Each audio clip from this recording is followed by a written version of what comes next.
Hey, Rick here from E-Free Church, otherwise known as EFC, and we are coming in today. It's a little bit different for Mother's Day, and we've decided to gather together. I'll have them introduce themselves here in a moment to some of the ladies at our church in regards to this Mother's Day. And here's kind of our goal. Our goal is not to necessarily kind of pass along all the wonderful things that you got to be doing as a woman and womanhood and motherhood and all of that. Yes, God is good. Yes, God is perfect. But let's be honest. This last year has been really, really hard. And I wanted to get together some ladies to really encourage each other, be real with each other, and hopefully in their discussion with each other, myself, can be a blessing to you. Now, the verse I thought about is a verse that oftentimes you probably have heard is found in Hebrews chapter 10. And it says this, "And let us consider how we may spur another on towards love and good deeds, not giving up meeting together as some are in the habit of doing, but let's encourage one another all the more you see the day approaching." And so a big part of what we're going to do here is to try to encourage each other and encourage you about persevering and enduring in these difficult times as a woman, as a mother in different stages and just in different diversities. So thanks for joining us. And with that, let me just go ahead and have them go around the room and introduce themselves. So, yeah, and to each other. Well, hi, I'm Melissa Juvenile, and I guess a lot of you probably don't know me all that well. I kind of just started coming to E-Free right when COVID stopped, or started. Yep. Hopefully it will stop. Yeah. But my husband is Andy Juvenile, the youth director at E-Free. So maybe some of you guys know him more than me. So I'm excited to get to know you guys a little bit more tonight. Good. Thank you. I'm Laura Sackett. I'm on staff at EFC as the communications director. 3 kids, great husband, 2 dogs. Life is good. What else do you need to know about us? Anything? But sure, it's good. Yeah, thank you. Hi, my name is Tamara Olabode, also on staff at E-Free for almost, not quite a year, maybe 9 months now. I'm sure many of you don't know me, but you do know my son, Jasil Olabode. Mm-hmm. He is one of my 4 children. Yeah, and I am excited to share with you guys today. Yeah. Thanks for being here too. And Jasil is our worship intern. So yeah, thanks for being here. I'm Lori Heil, on staff as groups director and mom to 2 of our own and 1 additional young man, and married to a wonderful husband, Mark. Thank you. Yep. Hi, girls. I'm Donna Wagner, and I'm married to Rick. And you guys probably already know me and about my family, 4 kids and 1 grandchild this year, and life is good, right? Real quick, they all mentioned they're married to wonderful husbands. Yes. Wonderful husband. Thank you.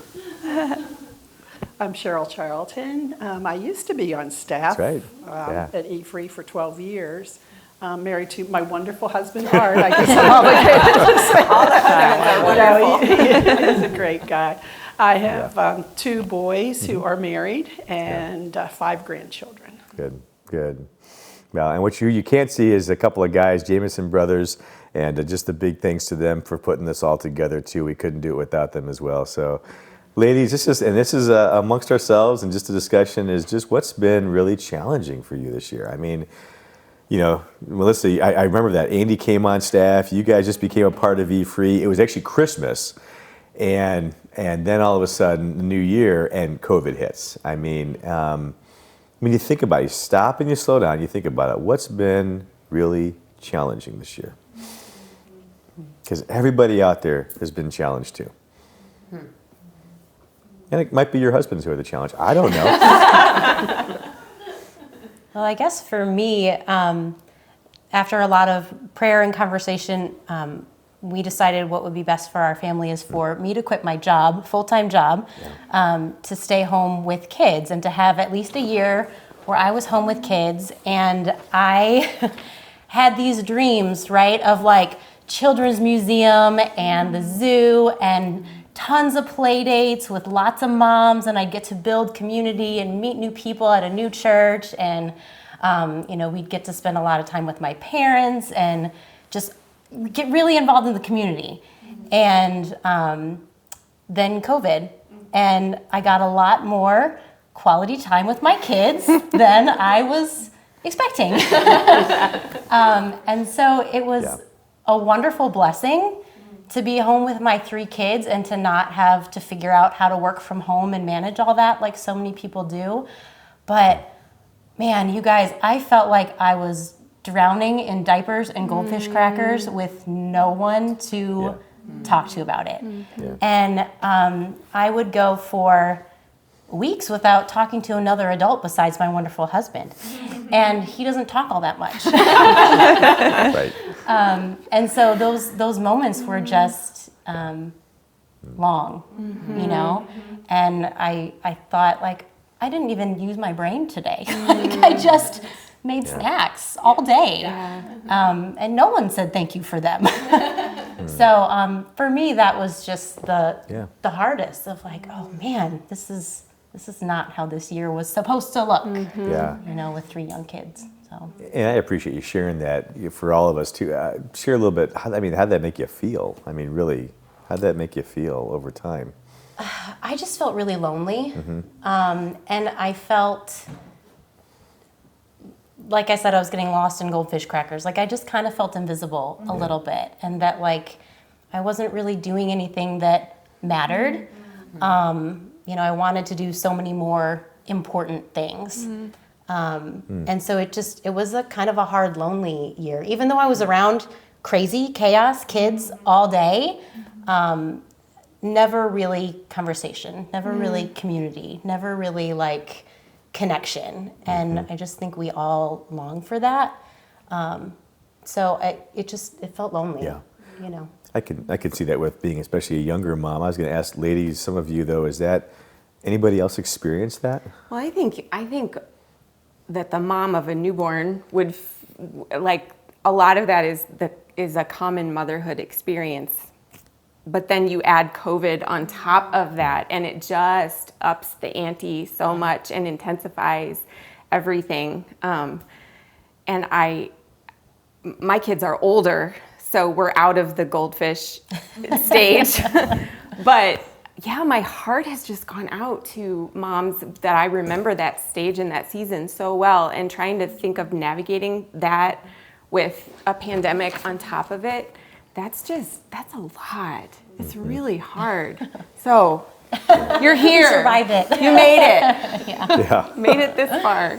It'll be all smooth sailing from here on out, right? Sure it will. Sure. We need to make Survivor t-shirts. Yes. Yeah. Pandemic mom. And I just want to say this to add to that, Melissa, like, although last year was an extreme time for all of us, it was abnormal.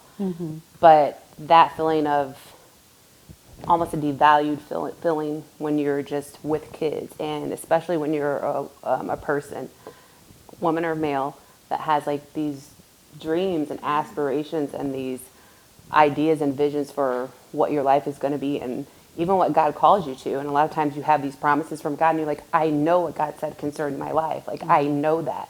I have that vision. And then you have these children that you're blessed with that you have to steward their lives and their destinies and their purpose. And so for me, I mean, I'm a young mom, but I was a young mom having kids. So my kids, I'm like in that almost empty nest phase. My last one's getting ready to graduate. But for me, I always struggled with, I went from joy of having them to anger, that I felt like my life was being robbed a lot. Although I would come before God and say, you know what, if I died today, this was enough, these lives. But then that would be a season, and then there'd be another season where I'm like mad, and I didn't like them. I loved them because I felt like, I was being robbed of something, because I just knew that what I was doing with them and investing in their lives was what God wanted me to do. And yet, simultaneously, He kept giving me all these promises and visions, and it's expanding. And I would get so impatient because I'm like, my God, what about me? They're stealing my life. They're stealing it. They're taking it. So I think it's normal. And I think that, I don't think it's just like, oh, it's just a phase when they're young. I think that's a continual thing. You understand? As a woman, you always have to struggle with like, let me get my identity solidified in Christ. Because if not, like, because I feel like I'm not having much contribution to the world, I'm going to get my identity from all their achievements, which is what I did for a while. And then it was just like, no. You guys are cool and great and everything, but so am I. Yeah. That's right. So, yeah. Yeah, thanks for sharing. And thanks for sharing, Tamara. And part of that is also because our task as parents, is to also launch them and have them leave and live, some a life, interdependent life too. So good insight. Others, yeah, great. I think it does continue to go on, like you said, even though your kids are older. For us, we had all 4 kids almost launched, and then a grandbaby came along, which is great and wonderful, and we have really enjoyed having her. But it's almost like because my daughter was so young, having her baby, it wasn't an expected thing. Here we are starting over again, like, wow, because she's really going to need a lot of help. And she does. But she's also a great mom, and she's learning and growing, and things are, kind of moving along. I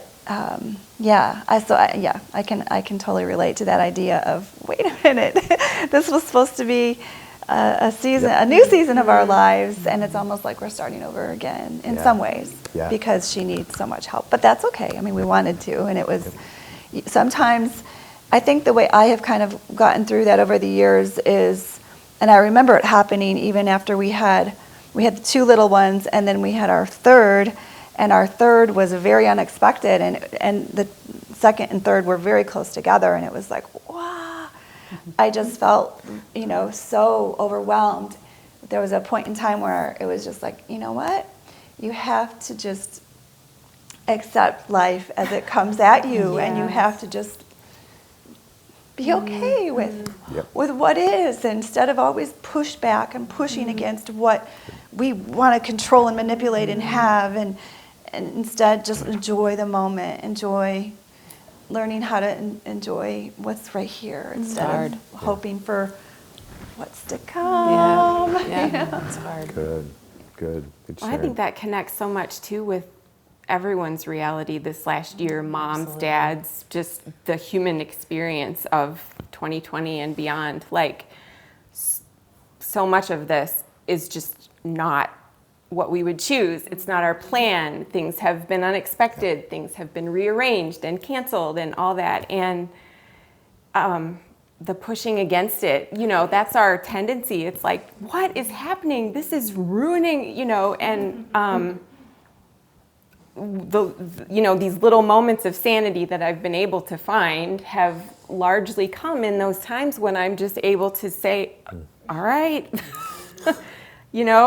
and let go. And I hope that I can take that with me, like, beyond all this, like that's a life lesson right there. But man, it's hard. I think we make life a lot harder when we push against it. It's just, you gotta just have, experience what it is, because we really don't have the control that we think we have. Yeah. And I don't know. That's kind of what I've learned and in the pandemic, going back to that whole idea. This isn't maybe a motherly kind of a experience, but it was just more of a personal. The pandemic was just scary for me. Like, what is happening? And what is, I heard all about the underlying health conditions, and I have asthma, so I thought, if I get this, I could die. I mean, I truly felt like maybe I might die, and having to kind of just navigate that idea and let go. And again, understand that there's nothing in life that you can really control, that you have to, whatever comes at you, absorb it and I don't know, just learn from it. Almost embrace it. Yeah. And even I think something I just read recently, again, one of the most powerful things is actually admitting your powerlessness. But that's the great reversal. That's the upside down of the kingdom. So, yeah. Well, I'm in another stage of life that I don't have the young kids to distract. And so for me, COVID I was thinking about this the other day, and I thought it's almost like the Abraham Lincoln Museum, that one whispering wall. I felt like I was going through and hearing all this junk being thrown at me. Yeah. You know, there's the COVID, there's the election, there's the racial, there's the, all those voices, some true, and trying to navigate through what was true and what's not true. Yeah. And when you're by yourself, I'm retired, and you're listening too much to the news, you're listening to Facebook, you're seeing the meanness, there's too much of that. And so to step back and realize, what is truth, what is not truth. Yeah. I sometimes had to just turn the TV off, and I started reading books about other cultures and I've been in a pretty protective world, so I'm trying to expand, and find out about different people groups or different things, and that has really helped me through that. And then actually sitting down with a pencil and paper when I became very fearful of dying, sitting down with a pencil and paper and thinking, okay, there's 171,000 people in McLean County. 203 people have died from COVID. What's that percentage? Yeah. And the percentage is less than 1% of dying. And you don't hear that on the news, that you have a 98% survival rate. Yeah. You just hear about 203 people have died, And so for me, it was just trying to manipulate through all of that and in my mind, settle it down and logically think of things. Cheryl, with your stage too, I was just thinking, because one of the terms that was brought up, and if it's okay, I want to come back to it, ladies, is I think sometimes, and it's so true, young mothers, you feel isolated, pandemic even more so. Did any of you also feel isolated? And if so, how? And what was your experience? I sense in my role as a pastor, and even myself at times, have felt more isolated this past year than ever. And that's a tough thing. Anyone want to speak into that? I think Art and I, when he was 35, he accepted a job with General Motors, and so we were transferred every 2 to 3 years. So we had to adapt, and we had to get used to change. So for us, we just immediately went, our small group went to Zoom, my cancer group went to Zoom, my exercise group went to Zoom if it wasn't for Zoom, but then you kind of get zoomed out. Yes. Zoom fatigue. Yes, you kind of get tired of all the Zoom calls, but it does keep you connected. Yeah. And with my kids, we all did all the Zoom things with everyone else except for each other. Now, I know some families, they did not see each other. Yeah. My family chose, if we got COVID, we'd get COVID. Yep. We were still going to get together for family, for holidays and for birthdays. And so we continued to do that. Yeah. But we eliminated others. In other words, Yes. my small group, Yep. my cancer group, going to church. Yep. We did that all via electronics. Yep. Yep. But it is a little bit, yes, you are lonely. Yeah. Retirement is a little bit lonely anyway, but if you get involved in things, your volunteer work stops. Yeah. Because you can't do it face to face. Good. Thank you for sharing. Yeah. Anybody else? I will say this, for me, it was a little different, and I've discussed this with staff before we've had this discussion, and in regards to the isolation, like, I didn't feel isolated only because I had went through a season prior in my life of serious isolation. And so for me, it was like, this is normal, unfortunately.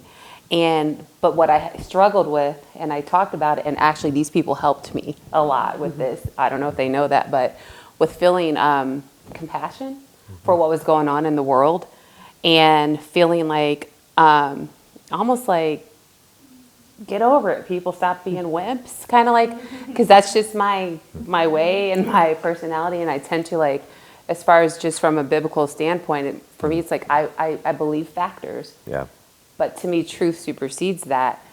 But I understand that, there's the dynamic is often a little tricky, and you don't want to be over spiritual with that, and you don't want to be in denial, but that's just my faith level, because of what I've had to walk through. So for me, my biggest struggle was really feeling empathy and like compassion for like people immediately around me. You understand what I'm saying? I'm seeing the numbers, but I wasn't feeling much of anything because I'm like, I've already, that's been my life. Like, like this is difficult, but my life's been difficult. So like, but really being able to be amongst people because I wasn't isolated anymore because I had these people. I had stepped into a small space. Everyone else was gone and it was different for them. Yeah. But it actually was very new for me because I had been in a cave. And so to be able to get out and be able to feel and see the tears and fall in love with these people, and then my heart begins to melt. And I can see where, okay, you have to calm down a little bit. I was able to gain compassion and understanding and, come out of, because I felt condemnation a lot for not feeling depressed or whatever. You know what I mean? I'm like, well, I don't feel depressed. You understand what I'm saying?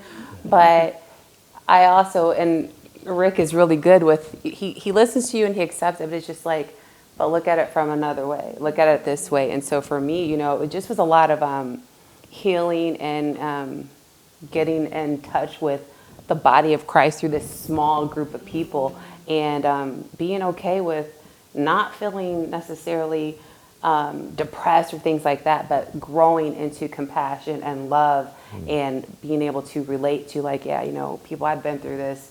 So like catch up with the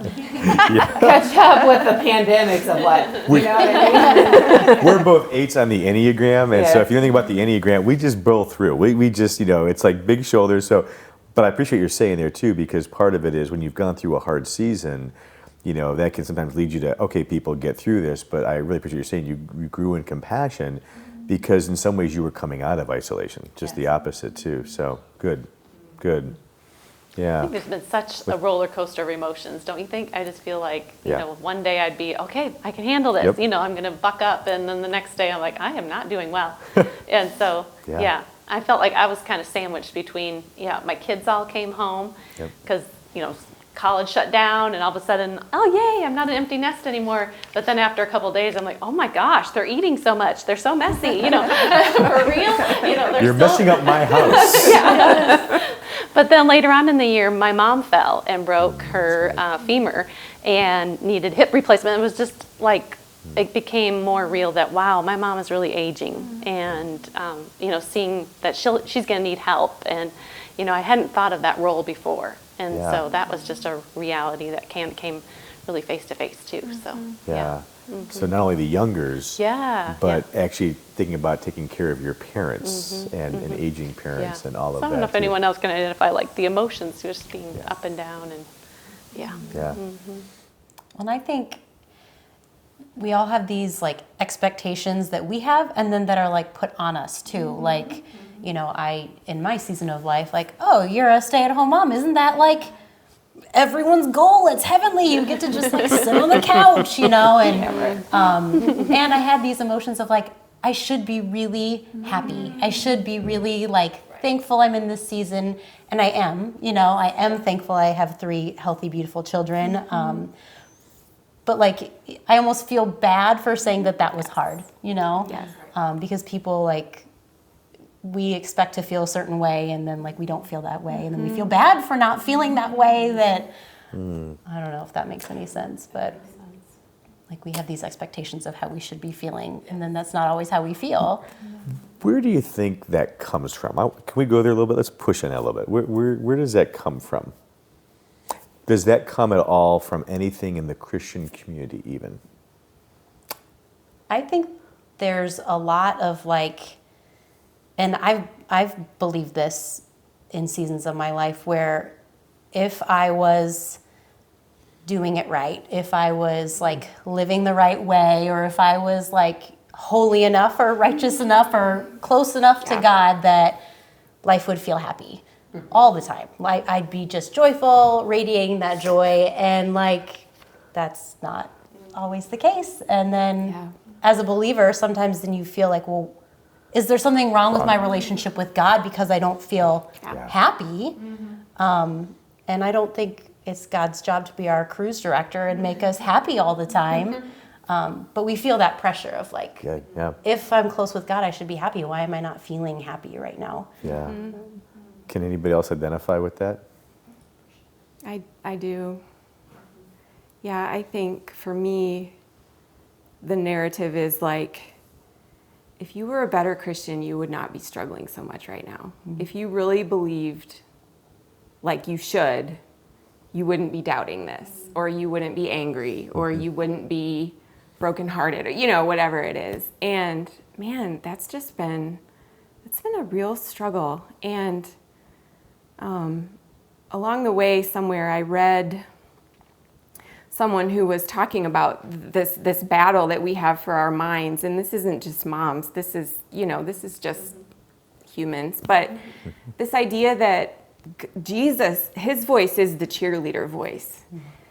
And if you hear something other than that, that's not Jesus. And that really, I come back to that a lot, because when I start hearing the non-cheerleader talking to me, I have to, if I'm aware enough of it, I have to just stop and say, hey, no, that's not. And I think during the pandemic, we've all just needed permission to just be human and feel what you're feeling, have the ups and downs, have the moments of like, wow, this is so amazing. All my people are in my house. Wow.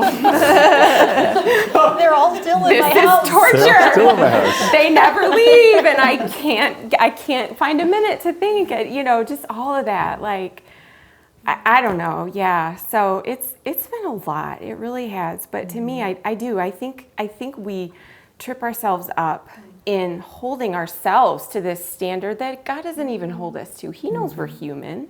He has more grace for me than I do for myself. And that's been, this last year has just had a lot of extra moments of me trying to learn that. Like, yeah, you need to be better, but yeah, you also need to just allow yourself to be in the hard places and just be there. So I agree. I think sometimes in the hard places and just allowing it to be what it is, and knowing that God is in that too. He's not just in the times when we're happy or perfect, because none of us are, and yet he's, I think your sermon's the backwards way. I mean, I think we learn the most when we suffer and when we go through hard things. It's not when you're having these perfect experiences. I think, don't you think? I do. I mean, I know that's what it's been for me, and just being able to sit with it and allow it just to be what it is. I don't know how to explain that, but just feeling the grace of God wash over you in that suffering, whatever it is, because that's what will transform you, I think.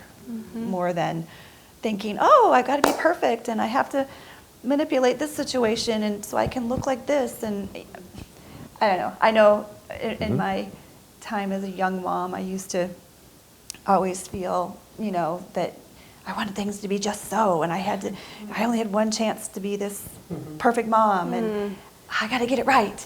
And so I was always looking for what was wrong, or what.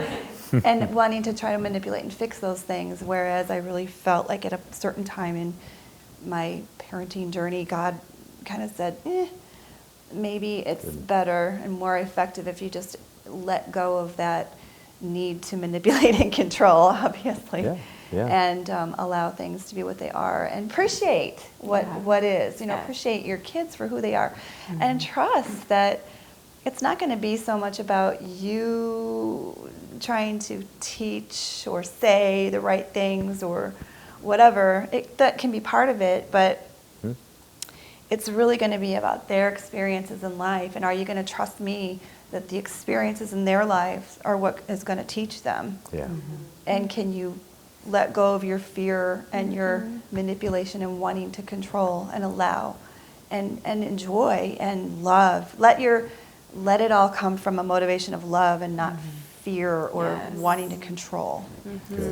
I don't know. So, and then just sitting in the pain when it comes, because there's a lot of that. There's a lot of that. Have any of you guys ever been hiking in mountains, like in Colorado or anything like that? Yeah. Well, I always think about when I go through like a hard time, like if you climb to the top, the views are amazing, but nothing grows up there. And it's like all the beautiful flowers, all the streams, all the things that are living are like down in the valley. And like I always try to think about that of like, okay, I'm in a valley and it's going to be beautiful, but it's like not the view that I want to have, you know, but I think like for a lot of us, like we're in these valleys and like we go through these valleys and mountaintops and stuff. And but like I think that's where God can do his best, most beautiful work. You should write a little devotional about that. Walking through the valley. A mountain. I wonder if, for me, I've actually been thinking a lot about how much one of the idols I wonder if we've made in the West and with churches is we define success as everything going up and to the right. I've mentioned this. Success, parenting, everything is up and to the right. And we've even said that's God's blessing. The funny part, though, if I'm really looking at Scripture, that's not what's taught at all. So I'm asking the question, how does God, how would God really define success? And maybe, just maybe, it's not always up to the right about producing the best kids or the most well-behaved or the most, economically successful kid, but is it more just about being faithful to what he's given us? You specifically. Me specifically. I'm not called to live Lori's life. Lori's not called to live my life. I'm called to live my life the best way God has, developed and made me, for his purposes. So I think you're touching on that. And I think that's a tension, though, because we feel that tension. I think moms feel it a lot. I think Christian moms feel it a lot, whether you're young or older. Christian moms who are also pastors' wives feel it a lot, or if you're on staff, is everything is meant to be up to the right, and that's not reality. Give me one Bible story where it's up to the right. There's not one. Even Jesus himself, even Adam and Eve, who had the perfect dad, wasn't up to the right. And it led to some pretty bad grandkid stuff. So, anyhow. Can I add to that too? And I Please. feel like not only is it's a lie, it's a complete lie and it's deception. Yeah. And that goes for anyone on the planet, especially because I'm, an American. I'll say that we have created just like Barbies and Kens and, and it's like no one wants to be transparent. And I think that's where, if you have a generation after generation after generation that doesn't want to be transparent, we'll say in the body of Christ. Yeah. And so, you're sitting at the table with your grandparents, whatever, and it's just like certain things aren't talked about. And then you go in church and, this person has a child, there's all these things going on, but we're not going to talk about the truth. And this is we only want to talk about what we think is good. And so you have this lineage of hiding. You have this lineage of shame and condemnation. And, I feel like just now in like our generation, it's like we have permission to say, I am horribly flawed. And these are the mistakes I've made. And that's not in every space, but there's been tables that have been created that we can just be real and be honest. But how do you not want to aim for this false version of success if you're never allowed to tell a truth when it sounds, they can't stand to hear it, because a lot of times it's just you're looking in the mirror. Right. So if I tell my truth, maybe you might feel a little prickle, something might be going on in you. So now you're feeling like, I don't want my truth exposed. So I think it's just a matter of like, we have to be honest and we have to be vulnerable. And we don't get a lot of that, unfortunately. We don't get the opportunity to be that. Yeah. And that's part of what we're doing a little bit today. That's what I appreciate. I mean, I think it's, and obviously there's appropriate levels of sharing, which you all are doing great, but I think you're right, Tamara. I think we just need more of that realness. And yet, and that's where the next level here is just talking about how has this impacted your faith? Just this last year and the things, your different stages and single mom and launching kids and difficulties, what'd you say was gold, the fish, the crackers or whatever, and, you might not take a shower for 2 days. You might not have adult Goldfish in your hair. All right. Throw on that dry shampoo. Some of us don't have to worry about that. But yeah, I mean, how has it impacted your faith? And I think you're all that type is, again, I think faith is not a up and to the right constant. I think faith is up a little bit, down, couple of up, down, up, down. It's back. I mean, and again, there's times of frustration. There's times of anger. I can think of a couple of times for myself, even the last 6, 7, 8 months where, and this has been one of the hardest years by far in ministry, by far. I've shared, we've lost 20, 25% of our people. So just about every other church in this town and throughout the country, financially. There's been some gold nuggets, though, which we'll get to. But there's been times where God, what else can I do? Darn it. That might not be the word I used. But you know what I'm saying? Because I believe sometimes that I'm doing things, quote unquote, what's the next word? Right. Right. So you're supposed to interact with that a little bit. Anybody relate? It's a struggle. I think when I've been through things before, when I went through my year of cancer, it was kind of like a COVID year for me because I was laying on the couch in pain, and being sick and couldn't do things. And I think I look at it as what can I do after? I mean, we're in the midst of this. You can't do much now. When I was in the midst of cancer, I can't do much then. But what can I do after? So I helped form a cancer survivor group. I also, since I couldn't get outside, I was walking. After my time, I was walking 3 miles a day. I wanted to just be outside because I couldn't be outside. I wasn't allowed to be in the sun, so to be in the sun after that was just wonderful. So that's kind of how I am with COVID. Now, what is next? After this is over, I want to do something more than sitting in my house. I've had my year of sitting in the house. I want to do more. And so I volunteered to be the liaison with Sheridan and reading books to try to figure out, okay, where are these kids coming from? Because like I said, I've lived a kind of sheltered life. I grew up in a family, a close family, a loving family. I was not exposed to this. I'm reading books on, the one I'm reading now is they're meth addicts. So I'm really trying to expand my horizons. Good for you. So that I know where are they coming from. Because I think during COVID, I didn't understand about a lot of what was going on. I didn't understand the riots. I didn't understand, because I'm not black. Right. I'm not a male, or I'm not gay. I don't know where they're coming from. And so just for me, I think for this year, I'm trying to understand people. I want to be, you had used the word compassionate. Good. I don't need the empathy anymore, because that's what I started the cancer group. Empathy, to me, is you have to feel like you have to put yourself in that person's shoes. To me, compassionate, there's no excuse for me not to be compassionate.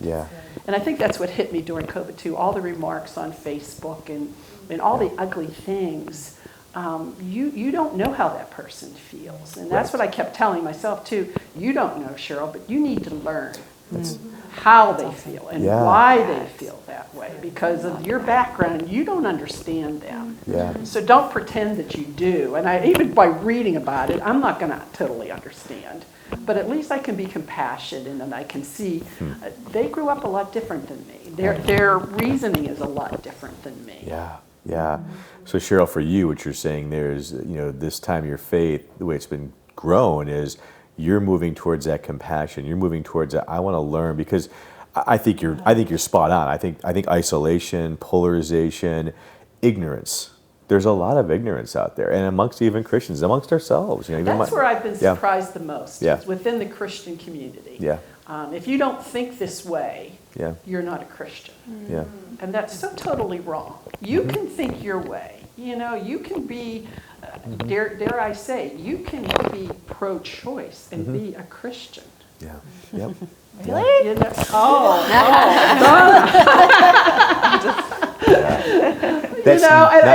I probably will be really criticized for that. But, it just bothers me that we put Christianity in a box. And if you don't believe this certain way, you can't be a Christian. that takes a lot of humility. And I think what you're doing there is, and there's spheres, I call it, concentric circles of, there's certain things that we have to hold to, but there's a lot more that are up for conversation, dialogue, differences, and that's where we can still have charity and love towards each other, Christians, non-Christians. And I think what you're talking about, the way I'm seeing your faith grow, is in humility. And I think we need a lot more of that today than the know-it-alls who, put things in a box and very narrow. So I appreciate that. That's encouraging for me to hear that. So good. Well, it's taken me 70 years. so maybe there's hope for the others too. That's what's bothered me a lot during this time, sitting there, sometimes just crying over some of the remarks of people in our church, of what they've said to someone else. I think, how can you say that? That's just mean. Yeah, and yet still called to love them and love even those who hurt others. I think that compassion, I think it's hard sometimes, but I've tried to really work hard on that too, is just to even have compassion for those who have disagreed with me or have dissed me or, which has happened. It's been happening. It's always going to happen whenever you're in leadership. But I think, again, that's where some of the growth can come from, is recognizing the identity of who you are in Christ, and you're still called to love God and love your neighbor, as you love yourself. And that doesn't mean just those who like you or think like you, and that's part of our task, I think. And I think that's a great way how this has impacted your faith. I'm proud of you, Gal. Others, too. How, a little bit of the question, again, is just, how has it, and not just COVID, just this last year, isolation, the difficulty, just how has it impacted your faith a little bit? Other things? I'll say my faith is like, and Cheryl, you were saying like hearing all the voices and watching these. I've never been a listen to all the voices person, but I did find it hard to hear the voice of God. Mm-hmm. And for me, what that does, if I don't hear God, I feel off in my faith. And to me, because everything seems so much louder in this last season, to where it's like usually, I can zone in and focus and, everything outside, but I could not get a hold on the voice of God. And I think that it wasn't for me to get a hold of the voice of God that way in this last season. I personally think there was something that was being done in the earth, irrespective of pandemic, but it almost was like God had went silent. And it was almost as if it was like, okay, can you continue on? Can you persevere? Can you continue to love when you see all this hate, when you see all this rhetoric and all these things that are really, to me, I say distractions to the main goal. You understand what I'm saying? And the main purpose for why we're here and why we are Christians in the earth.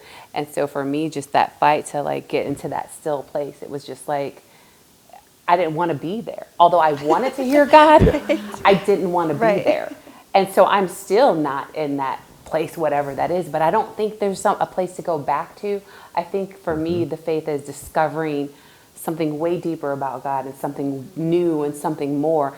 And for me, I'm yet to discover that. I'm not there. And I can't even say like I'm on my way, because I still haven't quite identified, like, I know all the, pray, read your Bible, I know that. Right. You know what I mean? The Bible, the, Sunday school things that we, but I think it's way deeper than that. And I think it's going to take a lot more than I have within myself to walk this next season out with God on another level and hear him in a sound way, So for me, I don't know. I really don't know where my faith is, but I know that the faithful one is still there. Yeah. And so I'm not necessarily worried about the part of my faith. I'm just trying to get, new eyes and new ears and a new heart to understand. Let me see what else about faith that you have to show me and teach me and lead me into in the next season, or lead us into in the next season. Right. Waiting is a spiritual discipline. And we don't like it. I don't like it. But I'm learning to live with it and even embrace it. Hey, let me switch gears a little bit. What's been a blessing? Been hard stuff, and I again appreciate all you sharing. I mean, I think everybody who's going to hear this can relate, and But again, I think we almost kind of going there. I think there's been already some of that already shared. But what are some blessings through it all? Takeaways a little bit. Cheryl was actually, she jumped on it. I mean, for her, it really was. Really, the takeaway is, I want to be more compassionate. I want to be more learning of others. I want to learn about others. Because I still think the number one reason we judge others is ignorance and lack of knowing. And it's just our tendency. It's a way to put others down, to put ourselves up. And I think, we're called to, by the way, as Christians, you all know this probably, but it's always meant to be a blessing to others. Everything, ever since Adam and Eve to Abraham, this thing called Israel, then the church, it's always meant to be a blessing. There's been blessings. Yeah. Well, I loved the slowdown. I'll be really honest. I mean, I loved the margin it put in my life. Even with the pressure of, my whole family coming home. My husband usually commutes to Springfield. And he's been working at home now for a year. It's like, I feel like we're like he retired or something. And, like 20 or 30 years from now, we're living out what we would be doing then, but we're doing it now. It's kind of like, you're in my space. But that it's just that time with him and him being around for the kids more. It's all been a mix of good and hard and messy and hilarious, but for me, just the clearing of the calendar was amazing. I think I'm in just a really busy season as a mom. Like, my kids have a bunch of activities. I've got kids driving. We just have all this stuff, and to have the calendar just blank was like my dream come true. It really was. And kind of still is, except now that things are starting to pick back up, I'm just feeling very, it's almost like anxiety, because it's just like, I don't know how to do this. I'm going to forget something. I'm not used to managing my calendar. Yeah. So I don't know. That's I'm still figuring all that out. But just having the margin in my life, whereas in 2019, it was like every day had this and this, and I would write down the carpool, like who's going to be where and when, and rushing and doing work and all this, and then to have it just stop. I started taking long walks. I started working out more. Just reading, just all that. That to me has been very, just having that time for my soul, even in the midst of a lot of crap, for lack of a better word, right? Like, it wasn't a good season, but just having the margin to like deal with it and come out of it. I think I'm going to come out of it with just a different set of, this is I'm not going to go back to that. I don't want to go back to that frenetic. I don't know exactly how that will all work, but yeah. So for me, just the slowdown, that margin, the space to breathe has just been a huge gift. Good. All introverts. I know. I can understand. Introverts unite. Same thing for me too. Yeah. It was a real blessing for me, just to not have to go to work. It was kind of scary in a way, because I didn't know what was going to happen with my job, but it was nice to just have a whole year off, and especially because Addie was born, and just being able to be around there for her, and it was nice. It was a nice break. Mm-hmm. Big blessing. We also learned too that we actually really like each other. We do. And we can do this whole like when Next we retire. season of life, we can do this. Yeah. Slowing down. It was nice. Coffee in the morning with Rick. Mm-hmm. I love it. Talking, and it was nice. Mm-hmm. We still do it. Yeah, we do. Rule of life. Other 2020 in my life too was I had 2 grandchildren born.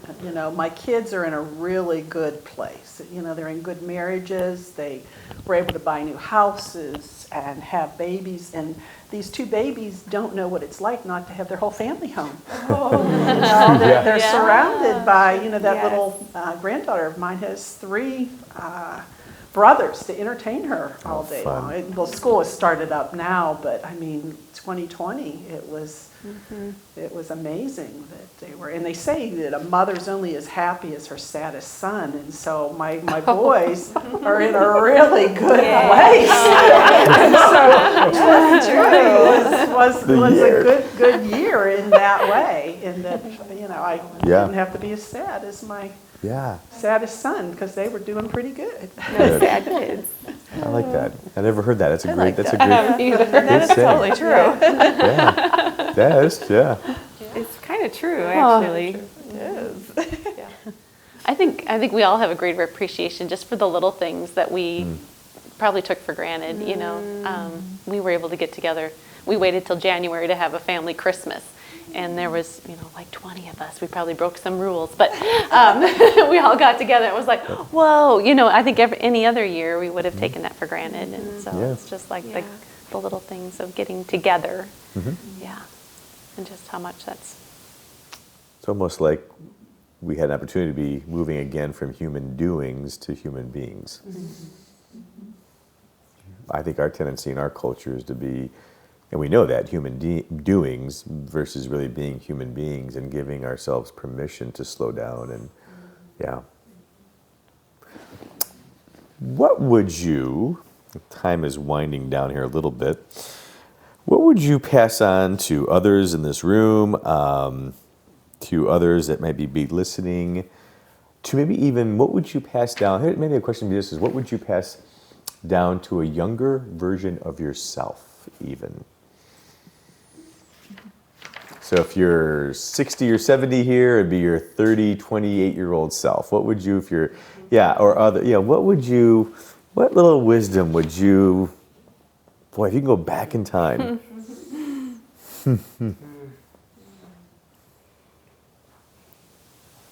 I can think of two things. One would be exercise. Don't quit, because I tended to stop exercising in my 40s and 50s, and now I'm paying for it, trying to catch up now. And the other thing would be not to worry. Things that have happened in my life came out of the blue. They were things I wasn't worried about. And things that I worried about never came true. It never happened. And so it's such a waste of time to worry. Almost like there should be a Bible verse on that, right? Oh, wait. That's great wisdom, though, Cheryl. I love that. Yeah. I think mine, I just think, what did I just say? Don't take yourself so seriously. The things that you're so worried about or insecure about, nobody's paying attention. People really just don't pay as much attention to you as you think they do when you're younger, or even when you're older. So just, be yourself and don't people just really don't notice the things that you notice. Mm-hmm. You pay a lot more attention to yourself than the people around you do. So instead of being worried about yourself, just focus on the people around you, because that'll make all of you feel better. You'll get your focus off yourself, and the people around you will feel loved and seen. That's just, I don't know. I think it took me a long time to figure that out, and really, I'm still working on it. I think we all are. Good. I think I would tell my younger self that God made you on purpose, how He made you, and for a purpose. I've spent, I'm not that old, but I've spent a majority of my life looking at other people's, why don't I have that gift? Or why can't I serve in that way? Or why can't I be more like that person? Longing for other people's outward expressions of their faith or expressions of whatever themselves, and thinking, why don't I have that? Why can't I be that? Instead of just resting in, no, God made me like this for a reason, and that I have things to offer as well. Not just that person over there does. Right. Yeah. Good. I think for me it would be just realize that everybody's at a different place along the journey, and not to judge or compare yourself, and be willing to forgive if somebody doesn't understand your journey, and just give grace to other people who might have I don't know. I can totally see myself in other people. Like if you have your faith in a itty bitty little box and you're really threatened and scared about anybody who's outside of your box, that you can, it's a scary thing to be in a little box and to, whoa, wait, you what? You think that? Why do you think that? Or you don't believe this? Or wait. And I get that. I've been there. And so give grace to those people rather than, I don't know, just getting upset and worried about it. And, I don't know if that makes sense. But It does. And just being okay with who you are and where you are in your journey, and knowing that God has you in the palm of his hand, and you don't have to necessarily worry about what everybody else is thinking and feeling, and yet love everybody, without judging everybody else where they're at on their journey. I don't know if that makes sense. Mm-hmm. It does. Good. And I'd say what I'd tell my younger self, and I don't know how to say this, but I will say it's okay to have standards, and it's okay to have high standards. However, you need to really discover, the difference between your version of high standards, or your definition of a high standard, and God's definition of a high standard. Because with your definition, it's impossible to carry it out, and that comes with a lot of, you're never pleased, you're never fulfilled, you're always longing for more. You can't enjoy the journey. You're always rushing to the destination. Yeah. I would say when you really, seek from a young age to understand God's version of excellence, according to, he is the standard, and obviously we can't measure up. That's why Christ came, you understand, and died, and, everything that comes with that. And so it's just like, put your standard on the altar, and his yoke is easy, his burden's light, and the journey is, heaven's wonderful, but he put us here for a reason. You understand what I'm saying? Yeah. And steward that journey well, and know that, your standard can never compare to his, and you can measure up only in him, not in and of yourself, and no one else around you can either. So take that, burden off of yourself and off of others. Good. Kind of a running theme, by the way, I think, is we all know that God loves us, but the one that maybe we don't realize that you're kind of all hitting on, God also likes you. Yeah. But I don't know why we don't teach that more. He likes you. Anyone think LH on it? I was going to say, I love how God has uniquely wired each one of us around this room, and yet I feel like, he's also, he's wanting us to pursue him. I think that's kind of come out in this talk tonight, and I think if I were to go back in time, I would tell myself to relax, not be so hard on myself, and that it's okay to say no sometimes. I think he's wired me to always want to be helping and doing other things, and it's okay to have some boundaries. So, except if your boss asks you to be a part of a circle like this, then you gotta say no. Panel discussion. How'd that work out? Yeah, I think that's great, you guys. I think it's really, really good. I agree. I think enjoy the journey. At 53, having gone through a lot of ups and downs, I think part of it is just in goals and aspirations. And I think when I talk about going up to the right, that's personal. That's real personal, more than you probably know. And I think realizing that what I'm learning, and I'm not there yet, but I'm learning is it's really redefining what success is. I'm in the midst of that journey, is really defining what success is.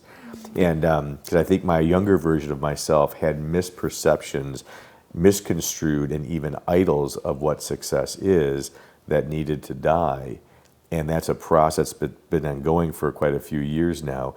And I'm beginning to see the other side of it, and I'm glad. I'm glad. Rick is becoming more contemplative. Yes.